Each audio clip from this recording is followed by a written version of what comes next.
கடலூர் அருகே சேப்பாக்கம் கிராம நிர்வாக அலுவலர் பட்டா வழங்காமல் அலைக்கழித்து வருவதாக பெண் ஒருவர் புலம்பும் வீடியோ வெளியாகியுள்ளது.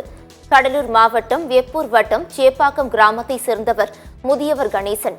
இவர் தனக்கு சொந்தமான நிலத்தை வேறு ஒருவருக்கு பெயரில் மாற்றக் கோரி கிராம நிர்வாக அலுவலர் கலையரசனிடம் விண்ணப்பித்துள்ளார். ஆனால் இதுவரை அவர் நடவடிக்கை எடுக்காமல் அலைக்கழித்து வருவதாக கூறப்படுகிறது. இதேபோல் அதே ஊரை சேர்ந்த செல்வி என்ற பெண்ணிடம் பணம் பெற்றுக்கொண்டு ஏமாற்றி வருவதாகவும் குற்றச்சாட்டு இருந்து வருகிறது. இதுகுறித்த மாவட்ட ஆட்சியர் அருண் தம்புராஜிடம் கணேசன், செல்வி உள்ளிட்டோர் மனு அளித்துள்ளனர். என்ன ஊரு ஃபர்ஸ்ட்?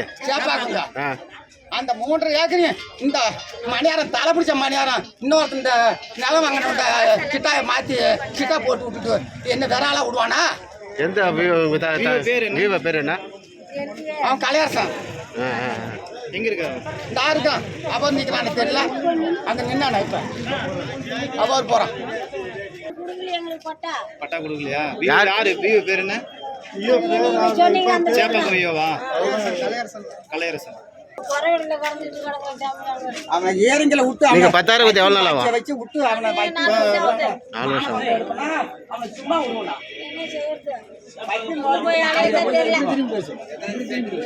வக்கீல் நோட்டீஸ் நாளைக்கே போய் விட்டுருவான்.